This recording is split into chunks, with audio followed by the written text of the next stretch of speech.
All right, thank you very much for inviting me to give the last lecture of the first day. And so we've been hearing a lot of science, so I'm not going to speak, if I can resist not to speak about science, I'll try. I'm going to take you on a journey. And the first thing to keep you awake is the title of my talk actually is a quote from a Nobel Prize winner. I'm not going to tell you who he is. If you can guess, please tell Stephanie. And we'll see if that can be counted as part of the challenges or games for day one. Now, all right, first of all, I'd like to start with homage to my father. This is my father, Dr. Rana Dajani. He was a physician and a scientist. He passed away a month ago. And I miss him dearly as a friend, other than being a father, as a friend and a mentor. And he taught me two things, which I want to share with you, hopefully that you can take these lessons home with you and apply them. Number one, he always encouraged us to ask questions and to be curious. And to me, as a scientist, that's the most fundamental skill that you should use. And actually, it's part of who we are as human beings. It's part of how we evolved and how we survived as a species, being curious and asking questions. So, and that there was never a silly question, a repeated question, or a red tape question. Any question was fine. The second thing he taught me was to write down my thoughts and to make a plan, an action plan. You know, we come to these conferences, we meet, we talk, we get excited, then we go home, and that's the end of it. So I urge you, tonight, write down your thoughts, write down the people you connected with, and if you thought of doing a project together, tomorrow follow up on it, make a strategic plan, make an action plan, roles and responsibilities, so that these meetings don't just end today or tomorrow in Dubai, but they actually continue and become projects in the future. Now, you know, I study evolution, and I believe that in the past, during the history of human evolution, there were actually two groups of people. There were a group of people who sat around the fire and told stories, and there was another group of people who looked upon those who were telling stories and frowned upon them that they were wasting their time. Can you guess which group of people actually survived? Was it the storytellers or the non-storytellers?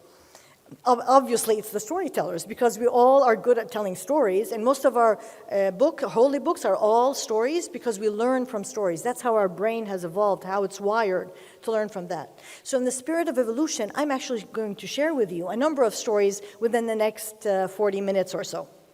Now, when I introduce myself, people talk about different degrees and certificates and awards and so on, but I like to introduce myself in a different way. I like to say that I wear 5 hats because I play 5 roles in my life. But because I don't wear a hat, I wear a scarf, I say I wear 5 scarves. And I'm going to go ahead and share with you the different scarves that I wear. First of all, I grew up in a family, we were 8 girls and 1 boy. And I was the eldest, so I had fun, you know, bossing everybody around and creating these programs to enrich the lives of my younger sisters. We grew up with no TV by design. My parents didn't believe that television was good. In today's terms, maybe it's about iPhones and iPads are not good. So we grew up reading stories, reading magazines, so we would read Scientific American, National Geographic, and we would spend a lot of time talking, debating, discussing, and arguing, and role-playing. And that was very important later on, as you will see, in the upbringing and development of our social minds and how we discuss and talk and be critical thinkers. So when I got into the time to go into the university, as in most typical Arab families, if your father's a physician, you're assumed to be a physician. Or if you're very smart, you have to go into medicine or engineering. So I was going to become a physician. But after my first year, I kind of got scared because I was afraid of making a mistake and then somebody dying. My conscience couldn't hold that. So I thought, you know what, if I'm a scientist, which I enjoy very much, trying to understand how molecules talk together, how cells communicate, and at the same time, I would be helping people. And if a mouse dies, I can handle that. I can live with that, but not a human being. So I studied biology in my bachelor's and undergrad. And to me, as Einstein said, if you study something you love, you never work in your life. It's always fun. And actually, that's, to me, I never work. I'm always having fun, 24 hours a day. And when you're having fun in what you do, you actually become the best of the best because you enjoy what you're doing and you take that field to another level. So if somebody's going to change now and not study medicine or whatever you're studying, it's okay because life is long. Now, However, after I did my bachelor's and my master's in Jordan, there was no PhD programs. And I applied to go abroad to do my PhD, but I got accepted at the University of Cambridge in England. This was back when there was no internet. You would write letters and wait for 3 weeks to get the letters back. But I got the acceptance and kept it. Actually, I still have it today, but I couldn't. So usually, what do you do when you can't become a scientist or a PhD? Well, first I got married, and I got 4 kids. So to me, that's my first scarf, is that I'm a parent, I'm a mother. And to me, that's one of the most important roles that I play, that nobody can substitute me in my place, to be a mother in my place. And to society, that should be the most important role we can play as parents in bringing up the next generation. And what did I become? I became a school teacher. Again, most people who graduate from science become school teachers. And I was a school teacher for 10 years. And I taught from 1st grade to 12th grade, biology and science in every curriculum you can imagine. ICT, ACT, IG, IGCA, and the national curriculum in Arabic and English. So the second scarf that I wear, which I think is the second most important, is that I'm an educator. And because our children spend half their time at home with a parent and the other half at school with the teacher.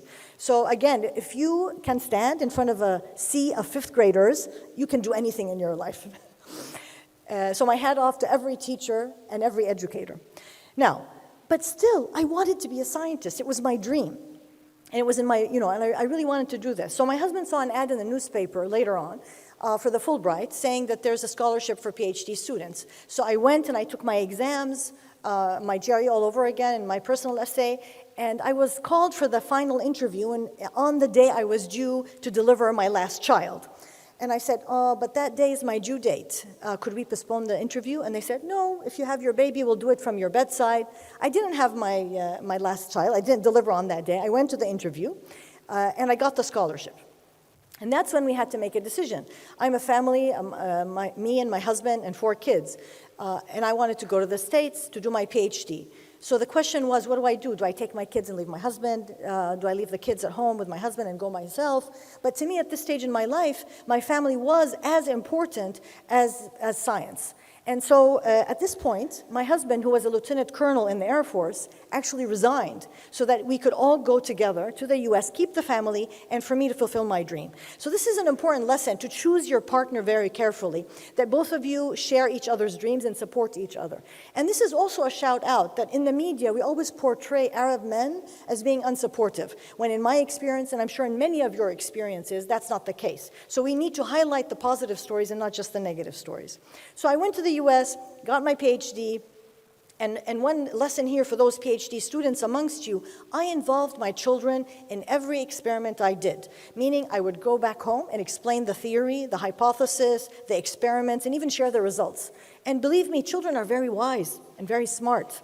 So they would tell me what they thought. And when I would be late, they wouldn't feel Mama's late. Oh, Mama's testing our hypotheses. So they'd feel that they're part of what I achieved. They were part of that achievement. And of course, they got a few acknowledgments in my papers as well.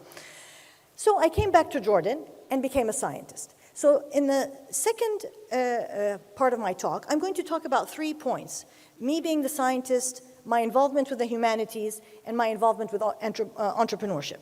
So going back to Jordan, where the technology is not so advanced, this is back in 2005, and I had been doing world-class science, signaling transduction in the US, and I wanted to do world-class science in Jordan. However, the resources were minimal. So the third scarf that I wear is that I'm a scientist. So let's see what I did. I couldn't do the science that I did in the US. So I spent a lot of time reading, trying to understand what's going on in terms of science in the world, and trying to find an opportunity where I could contribute to international science at a high level. I didn't want to do what most other of my colleagues were doing, where they would either repeat research that was done in another country in Jordan, or they would go back every summer back to their alma mater where they graduated. I wanted to create a lab, a research lab in Jordan that would be at an international level. So at that point, it was the HapMap project had just came out, And everybody was talking about diversity, different populations, and as you know, most of the sequencing was done on European populations. And knowing my community, knowing my culture, I knew that in Jordan, there were two populations that nobody knew about that were in my backyard. So in Jordan, when people hear Jordan, they think Arab. But there are two other populations in Jordan, the Circassians and the Chechens. And these two populations live in an area in the northern Russia. They were persecuted for their religion. They were Muslim 150 years ago. And they fought many wars. Many of them were deported to Siberia. But a number of them were evicted by force and immigrated down south. Some of them settled in Turkey, in Jordan, and even some of the Circassians went as far west as the United States.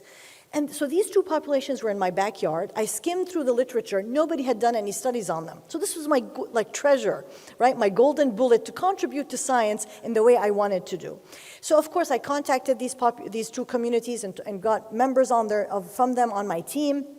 And I created a big team to study complex diseases in these populations. And when I say complex diseases, these are diseases that are a combination of environmental factors and genetic factors whose etiology is not known, so whatever you do, you're going to discover something.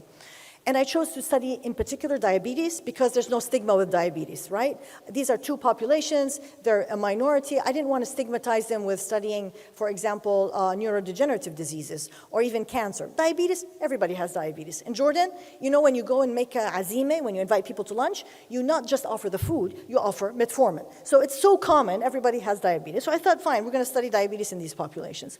So I created a team, which was kind of very new to Jordan, a team from 5 different universities. In Jordan, every university works alone, every professor works alone, and they kind of hijack everything to their own. And I believe in teamwork. You can't do good biology or good science without a team. And we also invited a US institution, University of Philadelphia in Pennsylvania, the Center of Genomics there, to be part of our team as equals. So we were the ones inviting them to be part, and we were actually paying them to do part of the research rather than the other way around. So it was a kind of an equal dynamics. And this was the first study on these two populations, the Circassians and the Chechen. And in a way, we were also serving the local community, offering our services. So first of all, we were doing a comprehensive study, not just genetics. So we did anthropology. We had an anthropologist on board from Yarmouk University. We also did, in order to ensure that these lineages were really pure and very distinct from other populations, so we did mitochondrial DNA. And we also did epidemiology to see what is the percentage prevalence of different diseases related to diabetes in these populations. So we looked at diabetes, metabolic syndrome, and hypertension, cardiovascular diseases, many others. And we found that in both populations, they were much less than compared to the average Jordanian population. And we actually did genome-wide association studies and discovered a novel copy number variants that hadn't been reported before to be associated with diabetes. And this, of course, led us to take cells from the patients, the Circassian and the Chechen patients, and then work on them so that we could identify what is the function of that gene, because it has an unknown function. And all this was leading to use sequencing of the different genomes of these Circassians and Chechens to identify the different variants in different pharmacogenes so that we could employ this in personalized medicine in the future and personalized genomics.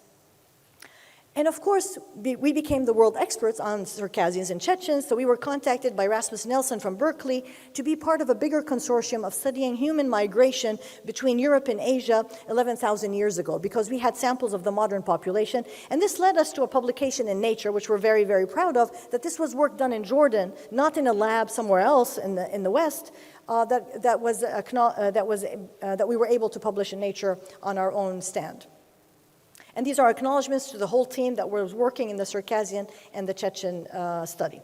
Now, of course, because we wanted to identify the function of that protein, of that gene that we had associated with diabetes, we had to work with stem cells. So we took blood cells from these patients, and then we sent them to the Center of Genomics so that we could, through induced pluripotent stem cell technology, differentiate them back into beta cells so we can identify the function. But before we did that, I got some training on using embryonic stem cells and then iPS cells, and I ran into a problem as a scientist. Ethically, is it okay for me to actually work with embryonic stem cells, right? So yes, I can, technically, but can I ethically? And this led to a number of meetings and committees that led us to create the first law that governs stem cell research and stem cell therapy in the Middle East. And we wrote about it in Nature, and actually we were invited to Bahrain to help them establish their own law as well. So we kind of set a trend of how to do this going forward. Because if we don't, then the train will keep going, and if we don't catch up with that train and take a stand ethically on what is allowed and what is not allowed, nobody's going to wait for us. Examples of these are the 3-parent baby, CRISPR and CRISPR editing, and so on. Now, of course, this also leads us that the basis of all biology, mechanistically and functionally, is evolution. And as you all know, the theory of evolution, very simply put, is that a species diverse from an origin, and that it takes a long time to do that, and it's very gradual. Now, in the Muslim world, when you talk about evolution, people kind of are questioning, is this right, is this wrong?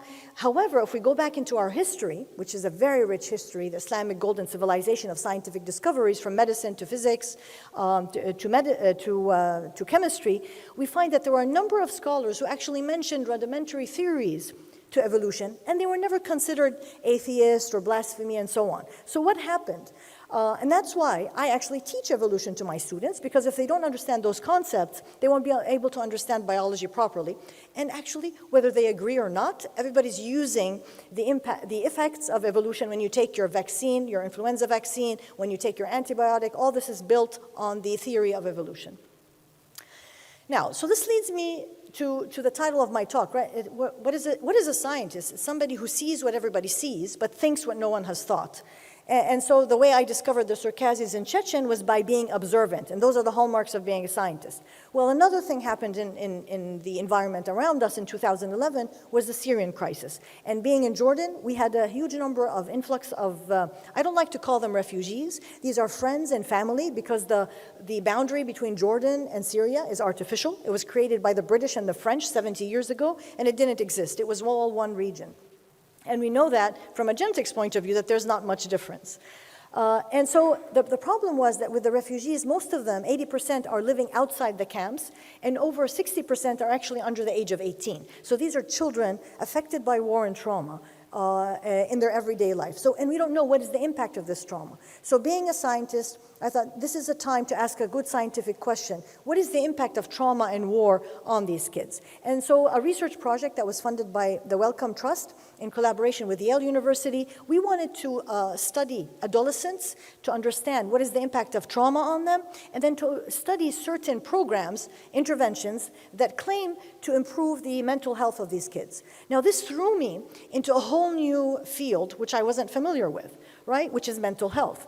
I know biology, I know genes and proteins, things you can count, you can measure, and now I'm going into this new field, which tells us that your PhD is just a stepping stone in your career. It teaches you to ask questions, to be observant, and that's it. And then you can explore any field that you find relevant that may have an impact.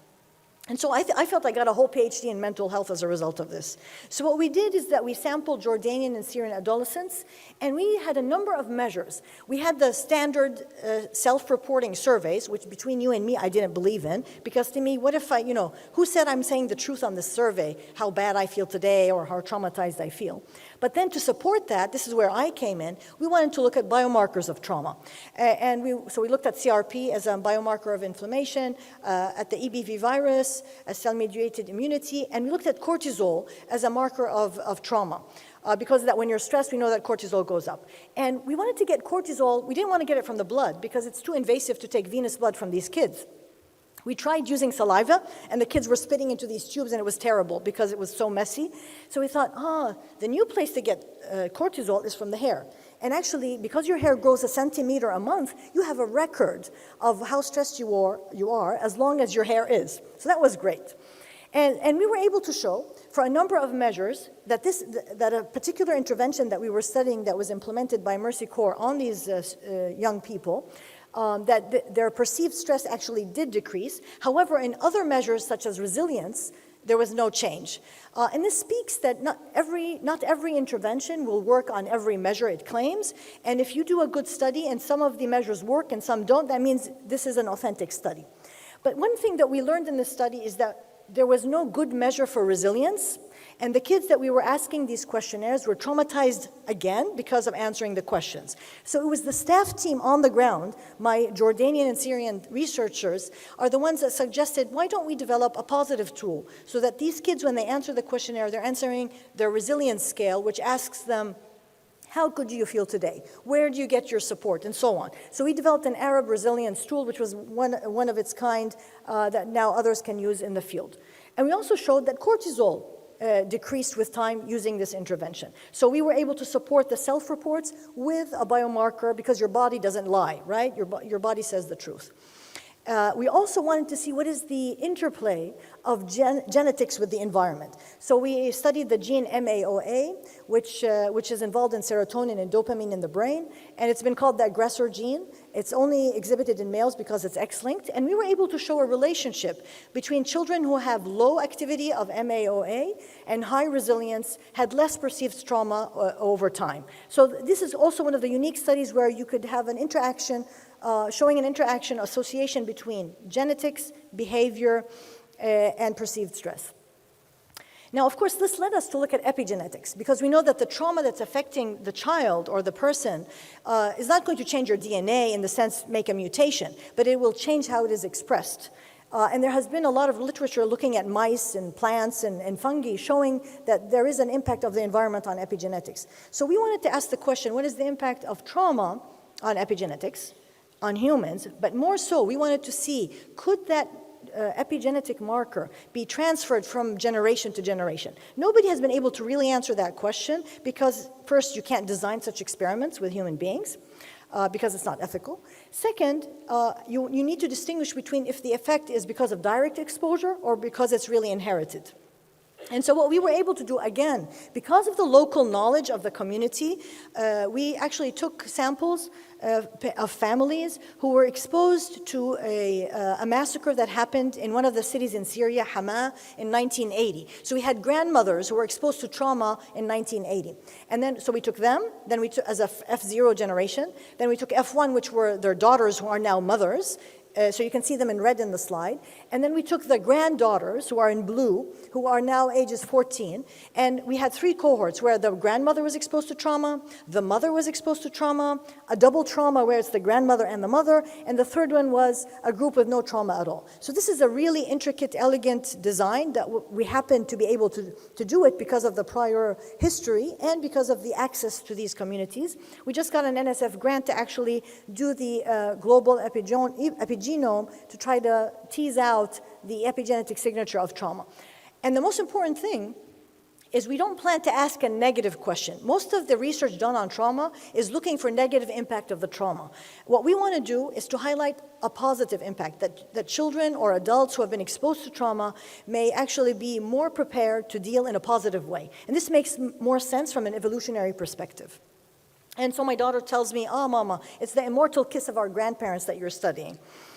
Now, this brings me, so this achievement of this particular field of my research shows that we were able to create collaborations, not just between scientists in the West and the East, but actually collaboration between programming, international NGOs and local NGOs and scientists, because it's not always easy to have a conversation because we speak sometimes 2 different languages.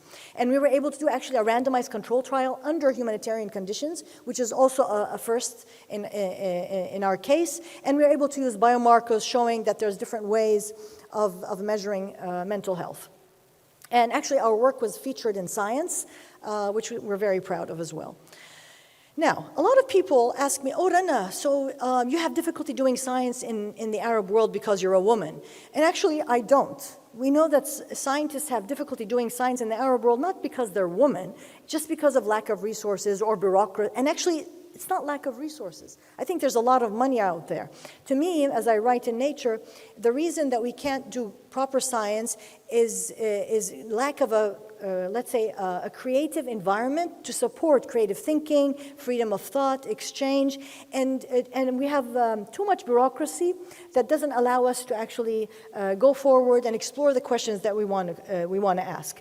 So this led me to be recently appointed the president of the Society for the Advancement of Science and Technology in the Arab world. So this is a shout out to all of you. Please approach us and be part of this network. And this is about connecting scientists in diaspora, all over Europe, the United States, and anywhere in the world, with the Arab scientists in the Arab world, to create collaborations, to create mentoring opportunities, learning opportunities, and education opportunities. So please contact me and check out our website so that we could actually try to solve those challenges that face Arab scientists doing good science in the Arab world.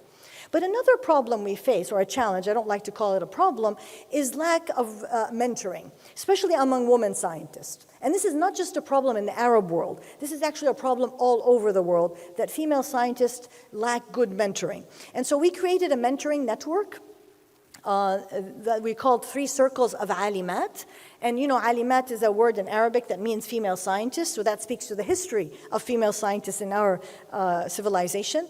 And the idea is it's a very low-key kind of relationship between mentor and mentee, and it helps both professionally and on a personal, and you can check us out online for those who are interested to be part of this mentoring program. And it's not just been adopted in Jordan and across the Arab world, but actually it's been adopted in England and the US, and it's gone beyond helping support female scientists to helping support scientists in general, and not just even scientists, but actually lawyers, business people, and so on, because there's a need of good mentoring in every field. And actually, we created a video that I'm going to show you. It's a 1-minute video about our mentoring program. Could we have sound, please? The world needs us because we are scientists, teachers, artists. We are in all walks of life. We are also the daughters, the wives, the mothers, and above all, we are humans. Humans need to question and be questioned, to think, to share thoughts and emotions, to spread knowledge. We create networks to experience moments, a sense of togetherness and joy. 3 Circles of Alimat exists because humans are determined to make it into this world. So, shall we start?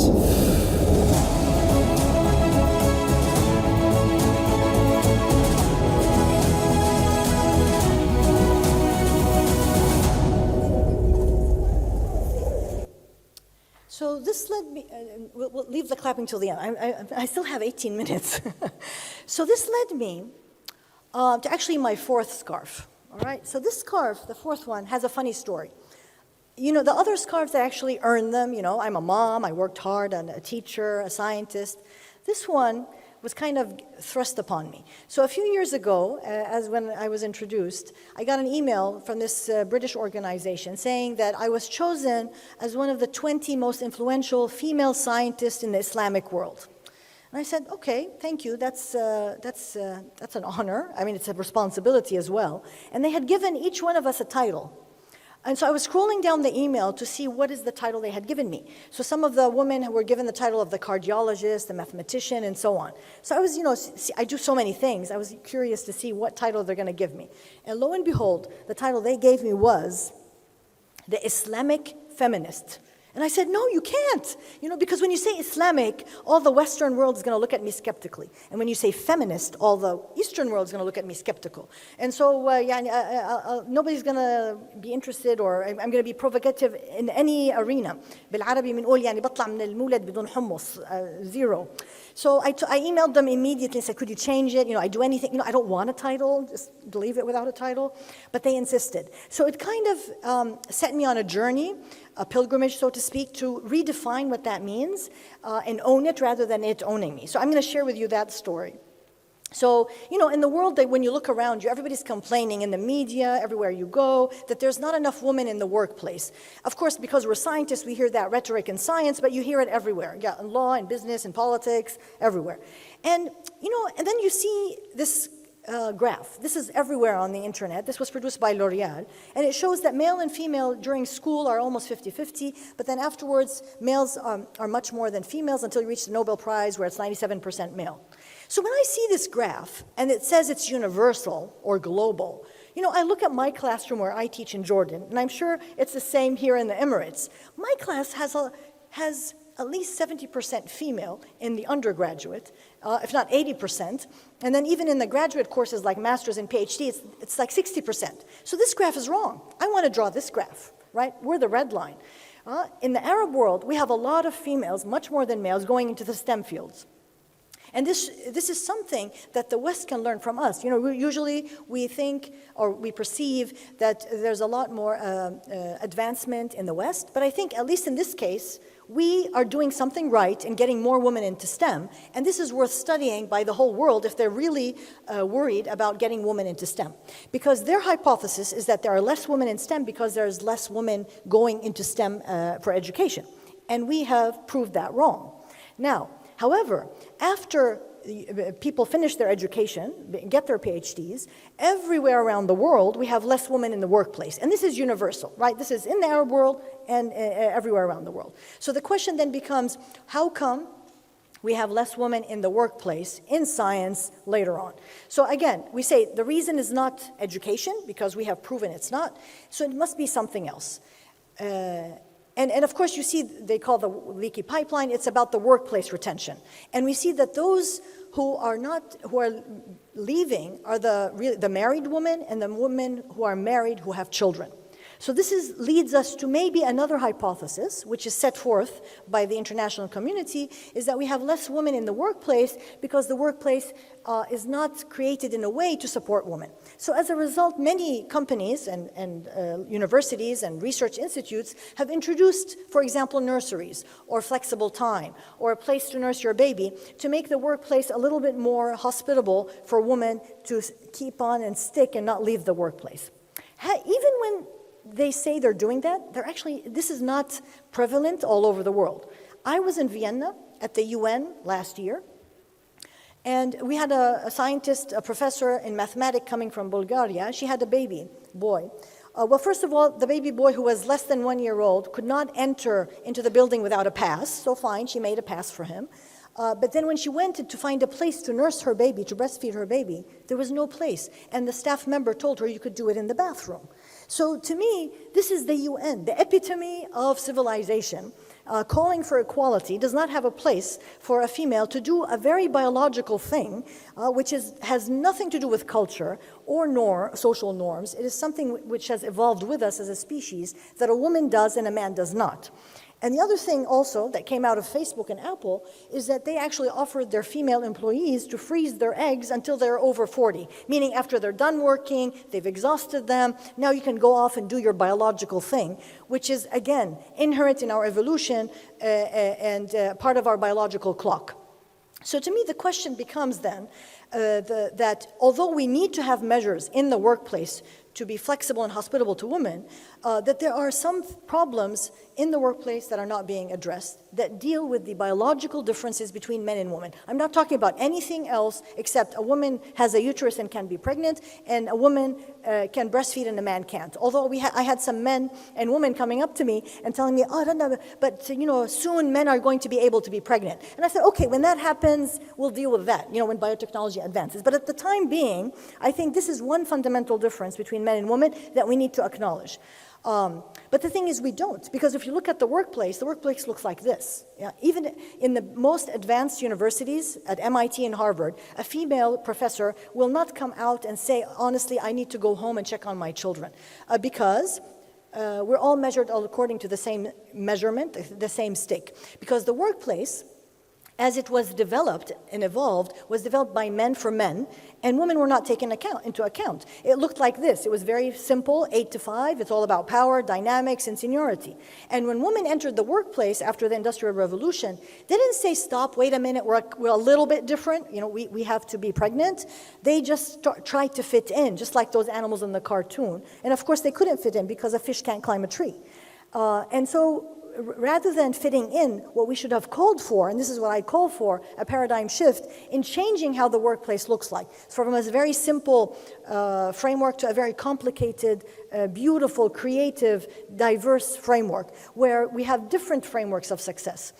And the question then becomes how to strike a balance between not discriminating against that difference in biology while giving it its fair chance in the workplace. And this requires a change in mindset of how we look at things, how we look at the world itself. And by the way, it's not just about women. It's about celebrating diversity. It's not just about gender, women and men. We have different groups, different minority groups, whether it's ethnicities or tendencies and so on, and we need to celebrate all of them and offer a chance for them to celebrate their diversity. And have multiple pathways and multiple definitions of success and not just one, which is the male, actually it's the white male-centric one that we have been living with and are still living with going forward. And so it could be how much money you own or how senior you are, and it could be as simple as I want to stay home and take care of my children. And you could actually change your mind going back and forth. And this is about redefining what is leadership and what are grassroots and how we look at the world and the hierarchies around us. And this was a study that came out of MIT showing they followed a group of graduates, male and female, and they found that the males, which is the red line, kept going up until age 40, and then they plateaued. But for the females, it was a zigzag that kept going up. So we are very productive, and it's okay to change your mind going forward. You don't have to stick to one career as you go. So when they talk about equality and having a barrier and giving equal chances, and then they talk about equity, and giving resources and help. And then they talk about liberation, so we just remove the barrier altogether. I want to even add to that and say, who said we want to all play baseball, right?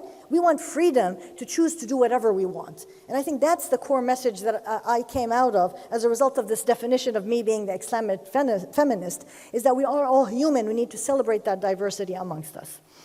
And how do we do that? We educate ourselves. We need to find out who we are as people, find our passion, and then be creative in creating the job we want to pursue, becoming entrepreneurs. And with the digital technology, you can actually do things wherever you are. You're not stuck with a particular job. And when you do what you like, you become a happy person. And when you're a happy person, everybody around you is happy. And of course, this is not just about science and pursuing science. We also need the humanities. We need to learn to be critical thinkers. So also, in the Arab world, there's a push towards science, engineering, and technology. And we tend to forget the humanities. So this is an urge and a call out that we need to educate our young people, even our older people, about the humanities. So this is an institute that recently opened in Jordan called the Institute for Critical Thought. I urge you to check them out and maybe see their courses and what they do to change your mind shift. I took 2 courses, and the way I looked at the world changed 180 degrees. Now, my last part of my talk, which is my 5th scarf and my last one, is I'm a social entrepreneur. So as scientists, we tend to stick in our lab, in our classrooms, and don't move outside. However, we owe it to the community to use our knowledge and skills to make a difference in our community, to solve the problems around us. And that's what happened to me. So when I came back from my PhD, when you change countries, you see things you didn't see before. You see good things you appreciate, and you see not so good things that you think these could be changed. So I realized that children don't read for fun in Jordan, in the Arab world, and apparently in almost all of the world. And reading for fun is so important for the imagination, for your vocabulary, to learn more about other people, for empathy, and so on. So the question to me was, why don't children read for fun? And I did some research, because as a scientist, you have the skills to ask questions. And I found out that children don't read for fun because they don't love to read. So the question then became, how do I make children fall in love with reading? And I found out that the way children fall in love with reading is if a parent is reading aloud to the child by being a role model and engaging with the child in a fun experience. Because what happens is that as the neurons are developing in the brain of the child, there's an association between the feeling of fun, security, and happiness with reading that stays with you when you're older. You like to read. You don't know why. It gives you this good feeling. When you're sad, you want to read. When you're happy, you want to read. So I found the solution. The solution is every parent should read aloud. So what do? I felt this responsibility as part of my growing up, that everybody has a responsibility towards their community. And if I was going to wait for somebody to pass a law, even if they passed a law, every parent should read aloud, that doesn't mean they're going to do that. And it was not practical for me to go around and knock on everybody's door and say, you got to read to your kids. So I did what Gandhi said, be the change you want to see in the world. So I actually went out with my husband and kids, and we gathered the children and started reading aloud in the local mosque in my neighborhood. Of course, the first time the kids didn't want to come. They thought it was, reading, religion, and education. But then they realized it's all about fun, and they fell in love with reading. And what they do is they line up and take the books home, and then they start reading aloud to their siblings, their friends, and they start demanding for their parents to read aloud to them. So we kind of flipped the equation. Rather than telling the parents to drag their children, it was the children dragging their parents. And we called this program We Love Reading, which is very expressive. And we created a training program, training women and men from age 16 to 100 how to read aloud as an art and how to start their own read aloud sessions in their neighborhoods. We had done it in the mosque, but now people are doing it in churches, in community centers, under a tree or in your home. And we tell everybody who we train to pay it forward and to tell somebody else. So now everybody of you know about We Love Reading. Now it's your responsibility to pay it forward and talk about the program to others and read aloud at least to your children or the children in your family. And these are actually the statistics that we've created an NGO, and we've actually trained over 7,000 people. We've spread to now 55 countries around the world.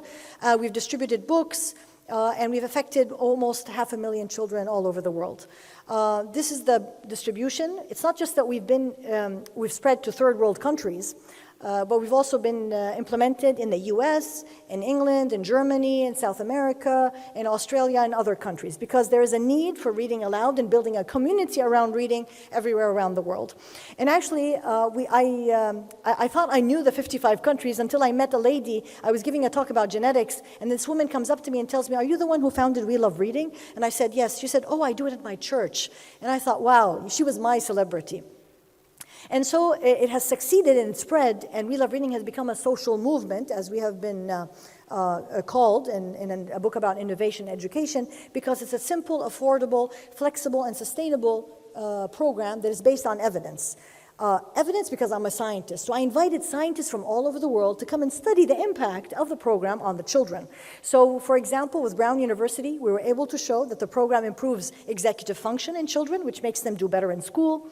We were able to show that all 3 executive functions were predicted by changes in reading attitudes and practices at home. We also showed that the impact of the program was even more on those children with lower family socioeconomics and actually more stressed as well. With University of Chicago, we were able to show a 100-fold increase in empathy as a result of the program. And with the local university, the Hashemite University in Jordan, we even developed children's books about the environment and tested the impact of the program, reading environmental stories on behavior of children towards the environment. And we show an increase and published our work as well. So all this is rigorous academic research that we have been able to do on the impact on the children. We've also studied the impact of on adults, because these adults, especially many of them are refugees, because of the program have been able to find their voice literally and figuratively, becoming leaders in their community and building their own resilience and healing their trauma, because suddenly they have a purpose and agency. Yes, these are some pictures. And we've also developed 32 children's books to enrich the Arabic literature, because we don't have enough in Arabic, on different topics: gender, disabilities, social cohesion, and so on. So we have an impact in not just women empowerment, because most of our readers are women, on mental health, on social entrepreneurship, and on early childhood development. We've won multiple awards. I'm not going to go through them, but the most important thing is that we have been able to create collaborations between research and programs, which is kind of unique, because usually people who do programs don't talk research, and people who do research don't talk programs. So this is a kind of showing that we can build a bridge to make a better program, and to make programs that are local, that are grassroots. Most programs implemented come from other countries, other cultures that don't relate to us. And so we have been able to show an example of a program that is homegrown, based on human-centered design, with the evidence, that is much more successful than if we just parachuted a program from another part of the world or another culture.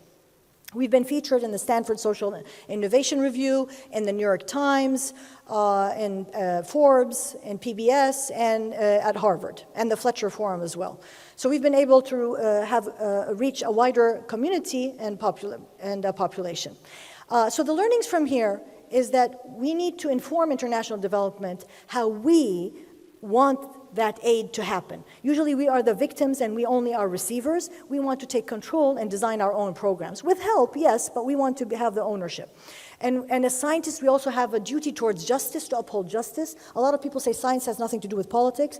Actually, I think they're intertwined, because we have a responsibility to uphold justice where justice is happening. And we are very privileged as well. So we need to remember the refugees who do not have the privilege we have in studying and pursuing science as we want. So every one of you is unique. Unique because of your DNA, we all know that. You're unique, even if you're identical twins, you are a little bit different because of epigenetics. So you have something to give the world. So please, find a problem or challenge around you, develop a solution, and try to do it. And if somebody tells you, who do you think you are? You're just a drop in the ocean. Tell them, well, what is the ocean? But millions of drops.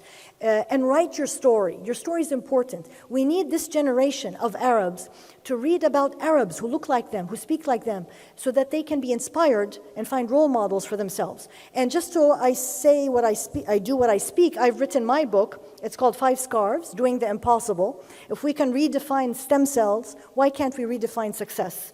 And it was featured in Nature. I urge you to read it. I'm writing the sequel, so if you want to give me your feedback, most importantly your critique, that would be great. And it's all the butterfly effect. You know, when a butterfly flutters its wings in China, there's a hurricane in the Atlantic. So each one of you is a butterfly that can make a difference. And you don't have to do something big. All you have to do is do something small, like the butterfly. But in time and space, something will happen and there will be impact. So everyone is waiting for you. And I'm going to leave you with this 1-minute video. And thank you.